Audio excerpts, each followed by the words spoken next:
Welcome to our Born of the Gods box opening. I'm here with my buddy Brandon, and I am Alex, and we are going to be opening a pack of Born of the Gods today. And we're going to be talking about the cards that are in it. And look out, Alex has a knife. We are almost certainly going to disagree on every single card that is open today, so prepare for amusement as we fight. Okay? Come on, you bastard. There we go. Fascinating. The worst art of Xenagos they could have possibly put on that. Well, I mean, what is the mountain hiding? Something delicious. But Probably. Now, the other thing is that I'm going to be opening these packs and recording them for the purposes of box mapping. I do not condone box mapping in the respect that it hurts our community, where manufacturers or card sellers take the boxes, they map them, they take out the most important cards that are going to sell for a lot, and then they sell the rest of them that have crap rares to the rest of the Magic community. I am doing this for the sake of amusement, and I think it would be totally awesome if I actually had a map and then I could like apply that to this and know exactly which pack to open up. So I'm going to be contributing to that. So if you're following along at home, this is going to be column A, column B, and column C, and there should be about 12 packs in a column. So I'm going to be going across, and so this will be pack one, A1, B1, C1, so on and so forth. So let's get started. So what mythics are you hoping to pull out? I must get a foil Brimaz so that I can sell it and then get a brand new box with the proceeds. You're just a furry. So the first one, let's see, I'm just skipping through here. If there's any of these you really want to see, I suggest you pause. Our first rare is Oracle of Bones. That's a good one. Yeah, it is a good one. I do kind of want a Minotaur deck if I can get Mogus. Otherwise, I'm not sure if it's going to have the punch, but maybe I'm just being a greedy bastard. So that's going to be the first pack. And B1. Office B1. Great Heart. How many times are they going to reprint Pelorox? I'm just curious. As many times as it takes. This guy served me well in the pre-release, the Archetype of Imagination. That's a very good card. It is, but its 2 toughness makes it very vulnerable. I was surprised how often... There's not a lot of removal in Theros block, though. No, because it was all in... It was all in... Wait, it was in Theros, not in Born of the Gods, you mean? Because yeah, there's still not a ton of great removal in Theros. Right, because they're trying to move the power level down, so yeah, with the next set. Plead for guidance. Seriously. Fucking seriously. Plead for guidance. Okay, well, so strictly worse in a lot of ways than 3 Dreams, in my opinion, which is 1 mana less. And, I mean, the reason it costs 6 is because there are gods and because you can use Nykthos, and it's going to be a giant load of crap.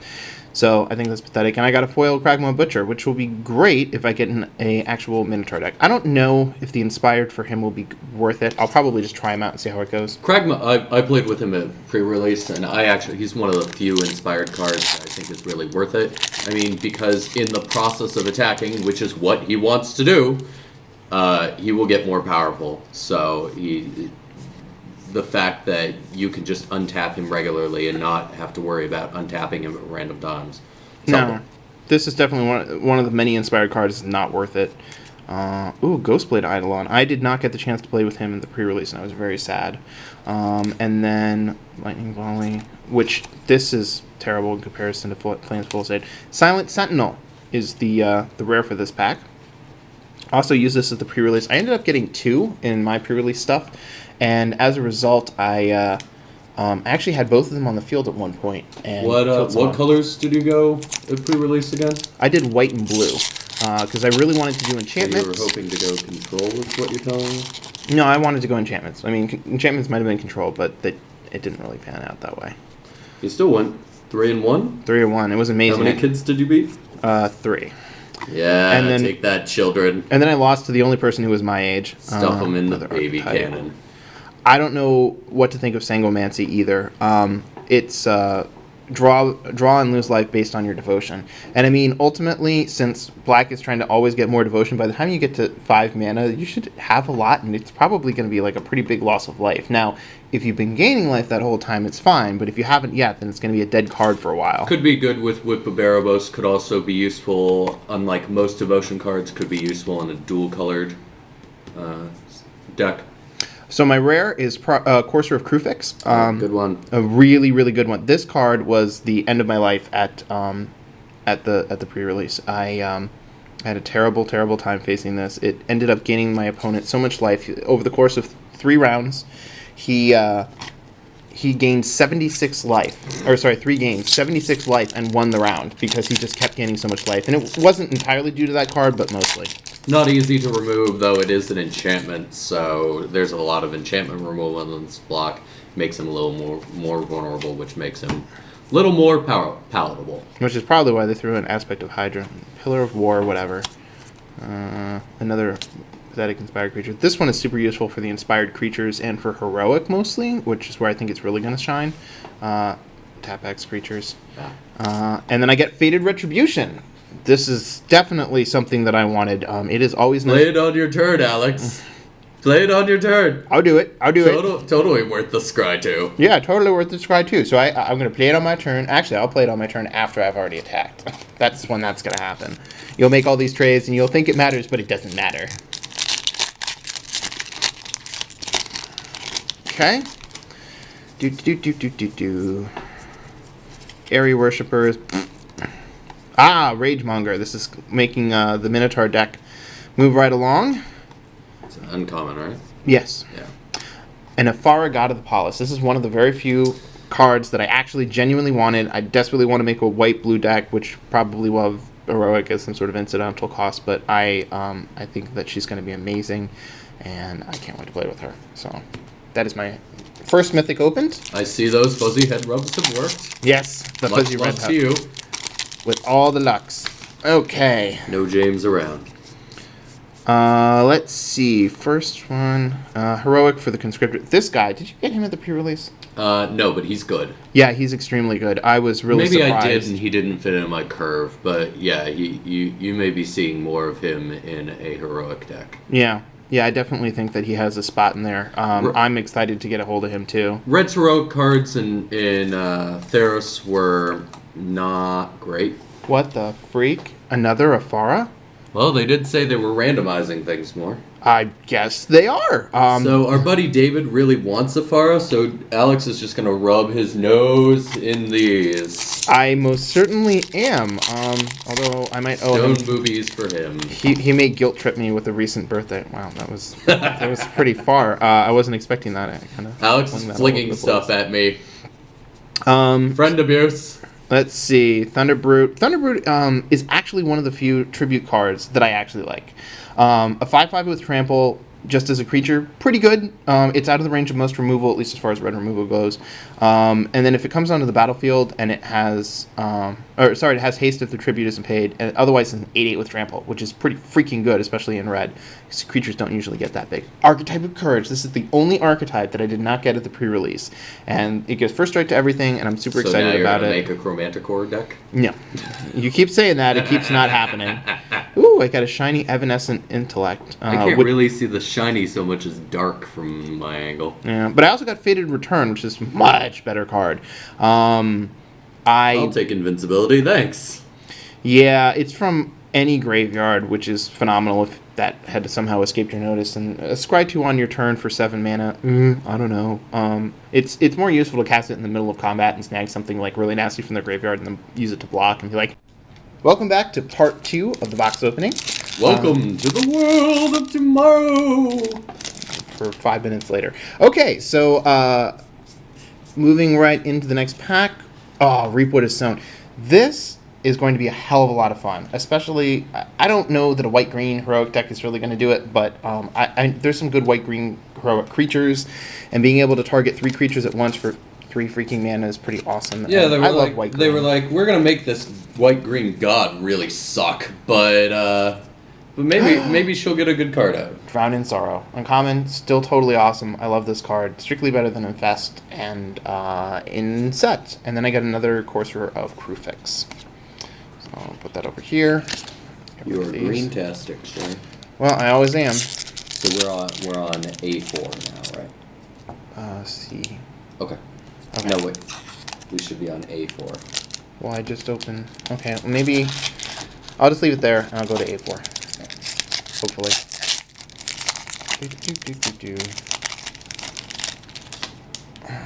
Let's see.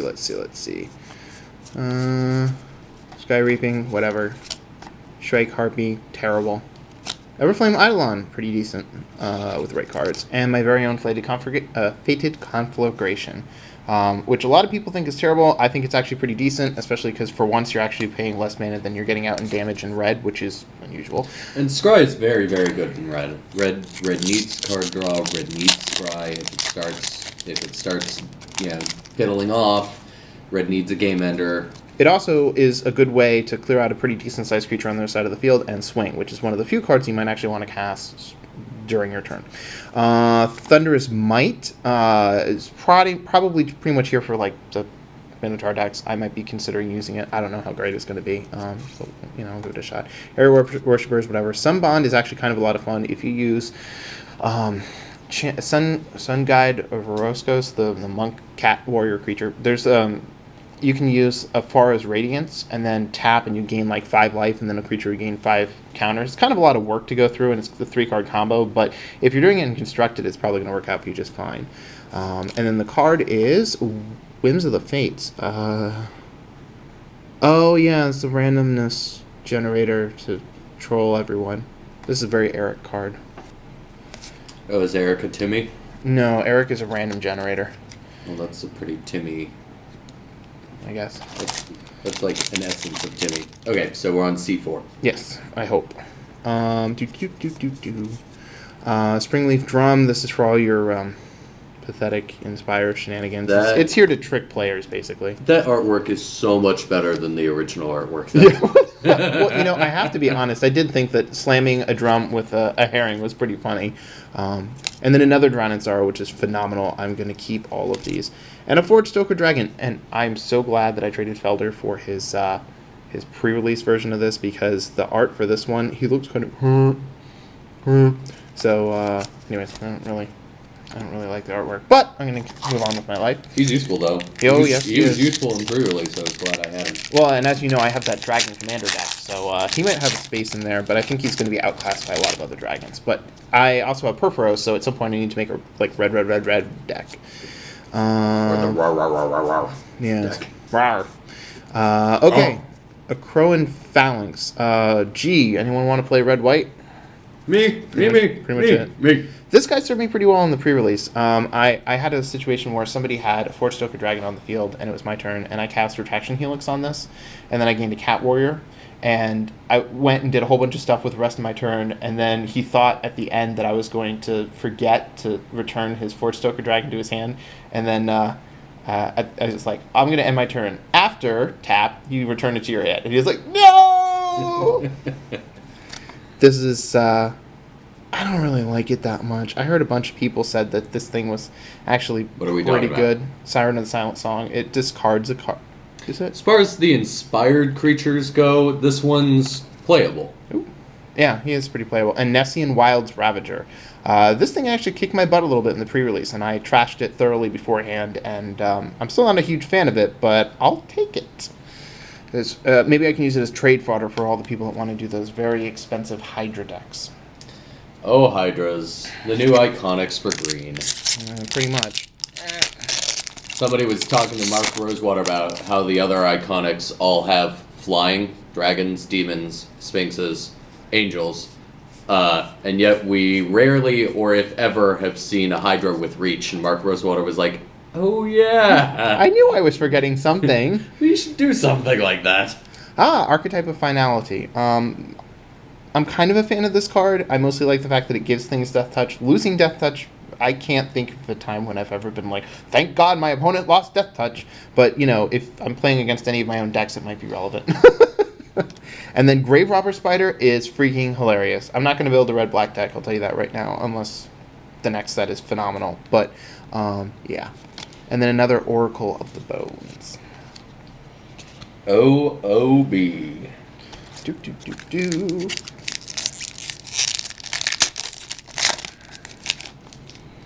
Let's see what we got. Terrible. Archetype of Aggression. Very good. Strange card. I'm going to gloss over this immediately, and we're not going to talk about it. Trample is secondary in red. Quiet you. Pinnacle of Rage, terrible damage card. It's terrible. Speaking of terrible cards, Mind Reaver. Not phenomenal. It might be useful in constructed, not useful in limited. Don't it's a trap. Don't use it. It's probably less than a 5th pick for draft. Don't do that. And then a shiny Pillar of War, which, oh my god, all my dreams have come through true. So there's that. All right. Next up. So we're on A6. Yes. Oracle's Insight. This is actually a surprisingly good card. Deceptively good. Useful to help make those inspired creatures a little bit better, but the fact that you get to draw a card off of a creature, especially if you put it onto like a defender and tap it at the end of your opponent's turn, and then you get to scry one before you even draw it, pretty damn useful. So the 4 mana, if the creature, it's something where if the creature sits on the battlefield, your opponent is going to be desperate to kill the damn thing. And I like that, especially when I put it on like a defender or something that would otherwise be somewhat worthless. And card draw in a limited environment is always going to be helpful. Yeah. Unravel the Ether. Thought this was blue originally. Don't know why it's green. We had that discussion. And then the rare is Hero of Iroas, which is wonderful because I love enchantments. And he's going to make an enchantment deck very, very, very happy. All right. Eros, of course, Mogus's brother. They should, Oh, yes, the god. I was like, wait a minute. The hero is his brother? 2 Minotaur hotties and one block. Let's see. Reap what is sown. We already discussed that. This is not great land draw. Peregrination. Don't play it unless you really Is that the one where need it. you take 4 off the top and you look at them and then... Reveal up to 2 basic lands, and then put one of those onto the battlefield, tapped, and the other into your hand, and then scry. The reason why they did that is because they want to avoid a lot of deck shuffling. Yeah. Perplexing Chimera. Damn. He'll be useful in command. He'll be useful in Commander. And it's funny because if anyone ever tries to cast a lightning strike or something, you're just like, I'll give you Chimera for that lightning strike, and then I'll redirect lightning strike to the Chimera, solving all my problems and effectively wasting all my mana. So that's kind of hilarious. Did you notice that he has a face coming out of his butt? Yes, I did, and I was very disturbed and tried not to notice. Oh, we're going to continue this in the next part. Welcome back to part 3. Getting right into it.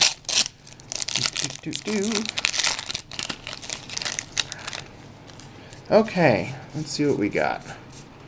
And Forest Enlightenment. Really enthusiastic about this. I love the fact that it bounces all the time whenever creatures come into play. I'm not quite sure how exactly I'm going to use it in the blue-white deck, but I'm going to be using it. Another Pillar of War, second my deck. Raised by Wolves. It's amusing. Very flavorful. It's flavorful. I mean, it's the wrong mythology, but it's good. If you have I have a lot deck. of friends who want to build wolf decks now, and this card is definitely going in there. And then our rare is Hero of Lina Tower, which is kind of I don't really think much of it. 1/1s for 1 are very rarely that great. So it's a green card. It greens. Whatever. Green and heroic, I should say. All right. Funny aside about Revoke Existence, during the pre-release I played a kid who was like, I don't know, 8 or 11 or something. Because he loves beating up children. And he played a Phoenix, and I revoked Existence the turn after it came into play because, of course, it's sorcery. And I almost made him cry. It was awesome. That's his rebuff. We were just talking about this. Maybe Alex just wants to give that to me. No, I don't. Not in the slightest. Nice try, though. Not really. Hunter's Prowess. This one is actually pretty good. I don't quite know how to use it, only because I feel like since it's a sorcery, it's just going to get something killed. But, I mean, basically, there's a lot of instances where your opponent's going to tap themselves out. And when they do, Hunter's Prowess is waiting in the wings to sweep. So, that's my plan. All right. This one is BES? Yeah. B7.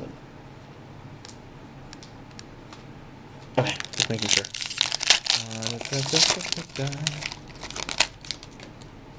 Drifters, huh? Whatever. Thunderbrute, also still as good as when I last talked about it. Koira's Follower, I'm so enthusiastic to get this. This card, if you have 2 of them, and Illusionist Bracers, they form infinite mana combos, which is wonderful. Flitterstep Eidolon, used this in the pre-release, and it was quite useful, even just as a creature that I could bestow stuff onto. Yeah, and then another Perplexing Chimera, which I don't really want. So, moving right along.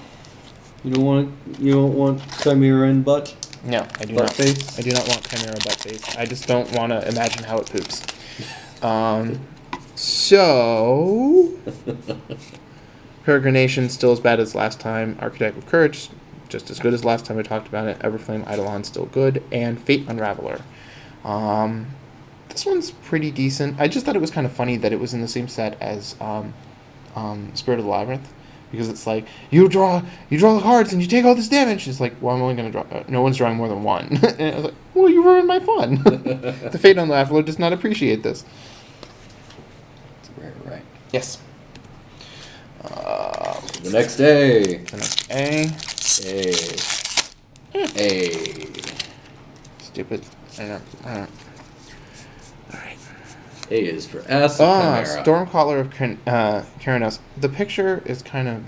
Yeah, she's doing some weird contortions there. I don't know why magic artists decide women don't have spines sometimes. I think sometimes I feel like it's the art direction. They're trying to get something, and the person's like, well, I'm going to do a funky pose, and I'm going to show off her boobs, which I could give a flying fuck about.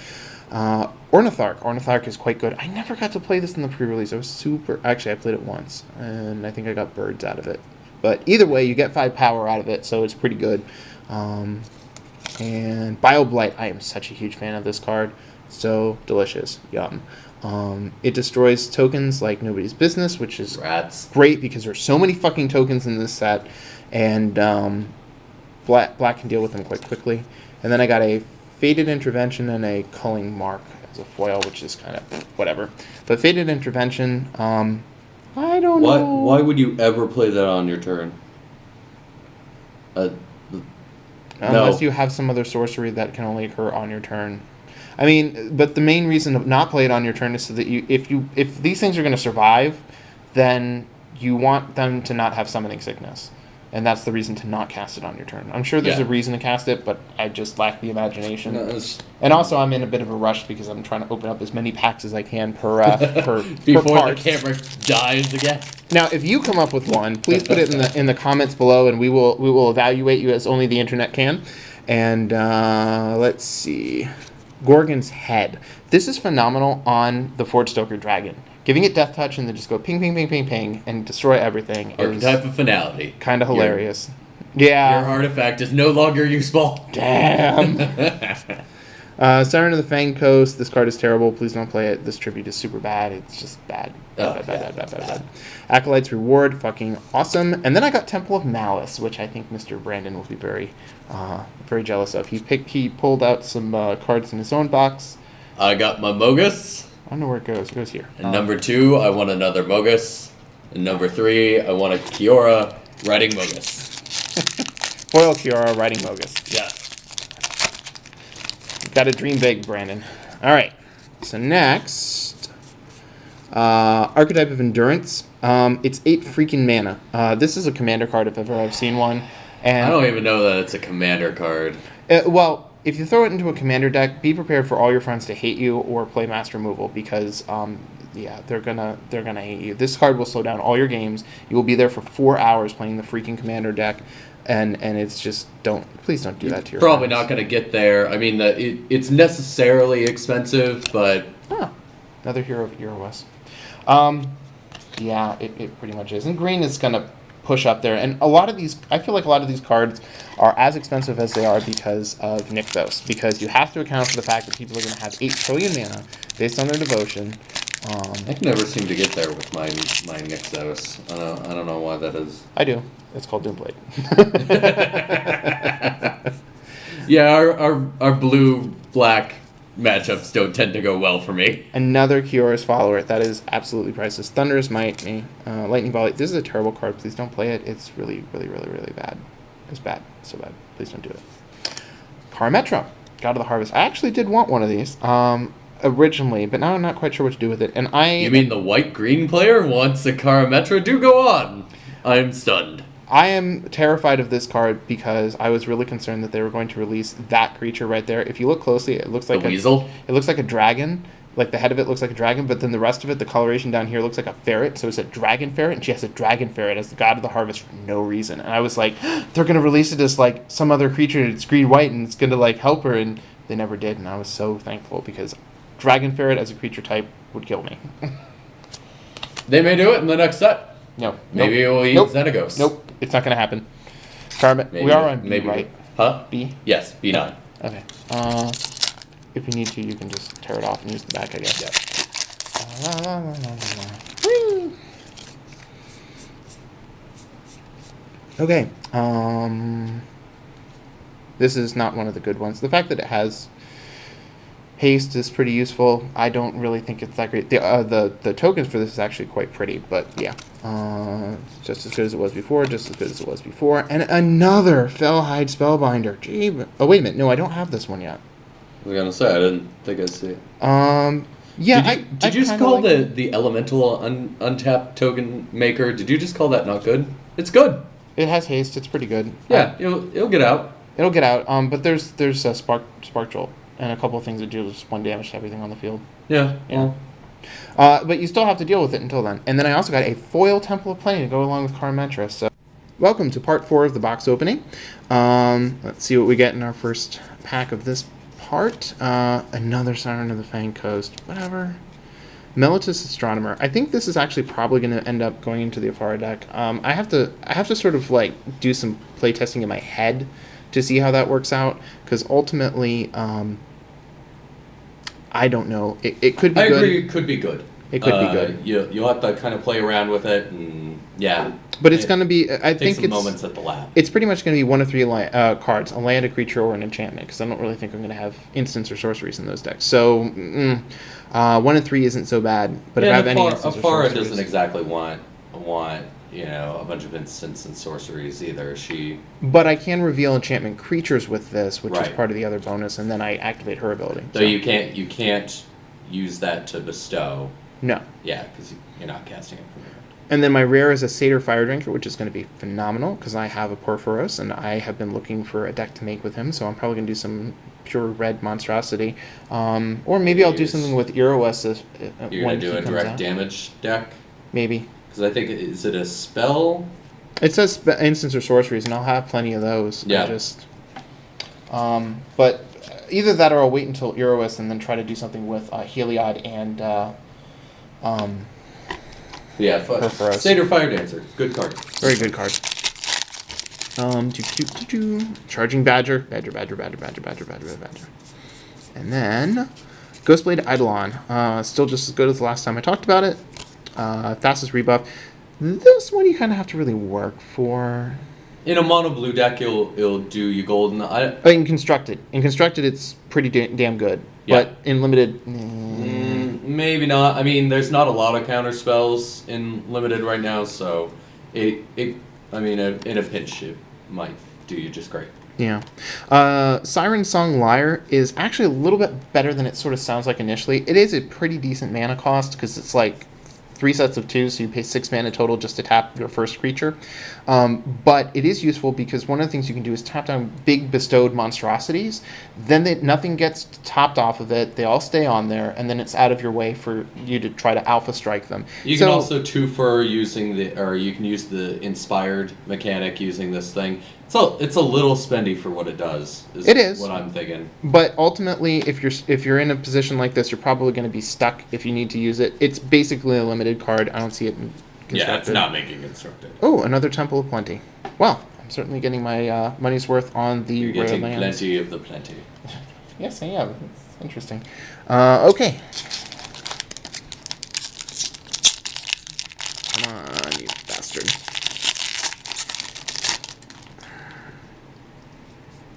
Let's see.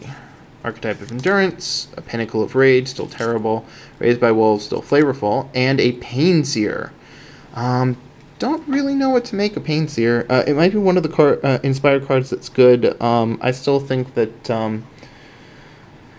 the card that it's based off of is Dark Confidant is significantly better. But you know, they're trying things out, and especially since you don't have access to that in limited, it could be pretty decent. So I withhold judgment on that particular card. I want to see what happens. I think it might show up in some sort of Pro Tour thing. Will we be on C? Oh shit! Should we? Yes. I opened a double A, so there's Okay. only one A pack. That's the issue. Okay, so then we're on B2. B10. Yeah. Yeah, 10. Yeah, next B pack, basically. And I will reorganize that when I put it into the insert at the end of the video. So let's see what we get. What do we get? What do we get? Archetype of Aggression, still good. Black Oak of Udunos. We were talking about this card off camera. It's pretty good. It's flavorful. Certainly the return phalanx is pretty good because it's 3/3 for 2, and it has defender, and it just blocks off aggression, which gives black time to get its devotion shit together. And this is just the next mana up creature that's going to get your devotion stuff together. And ultimately you can try to use it to knock out another creature. All you're really going to do is not die. I doubt you're in a lot of instances that you're going to just kill something outright. Fanatic of Xenagos. Fanatic of Xenagos, this is one of the other tribute cards. No matter what happens, this card is good. It's good. It's very good, and it's great in Xenagos decks because it's named after them, and it's great. Another Hunter's Prowess, which is still pretty good if played correctly. Ooh, I got a gold thing. I'll have to hand that over to you. Okay. And then C.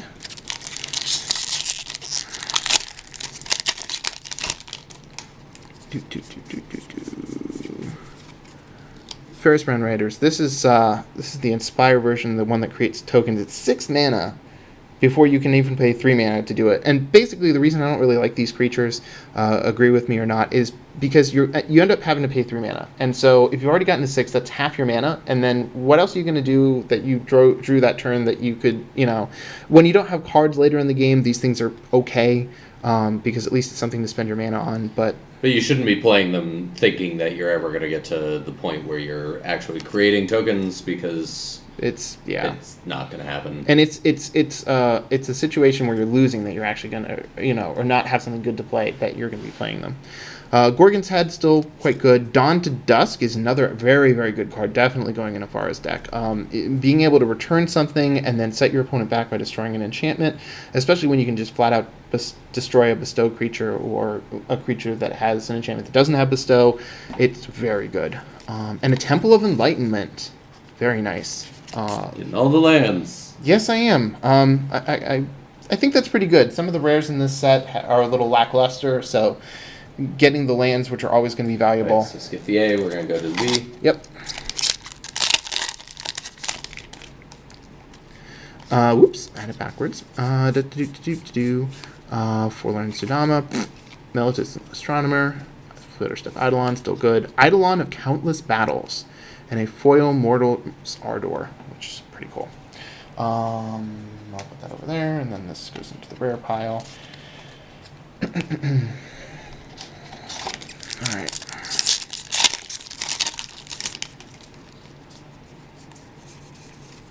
Another Oracle's Insight, still good. Still, Melit's Astronomer, still, I don't know. And a Whelming Wave, excellent. I am actually kind of a big fan of this card, even though it is very specific about what it returns. I kind of don't mind returning certain things, because if I return a creature that has Bestow, the Bestow creatures still stay, because they weren't on the field when everything was returned. And the chances that your opponent's going to have any of those creatures are really not high, so... Yeah. I mean, play it with some intelligence, like if they have octopuses, don't play it. Maybe. Yeah, octopuses. Yes, if they are filled with the octopuses. All of that is octopuses. So, next we have Black Oak, another Ragemonger, a Vortex Elemental, which I don't know what to make of this card, and a Flame-Wreathed Phoenix, which is probably going to be my very last mythic, which I'm actually a little disappointed about, because I do not think this tribute card is especially great. It just, no matter what happens, you get it dies, or you get a slightly bigger bird, which won't come back if it dies. I disagree, but agree to disagree. Yes. Vanguard, Kraken of the Straits. I think this is the first one I got, based on the number of islands you control, kind of whatever card. And then a Tromokratus. I have not quite figured out what to make of this card yet. It's probably just going to go into a commander, and that's that.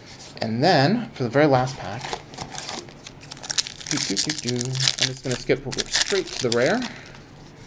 My final rare is Fated Infatuation.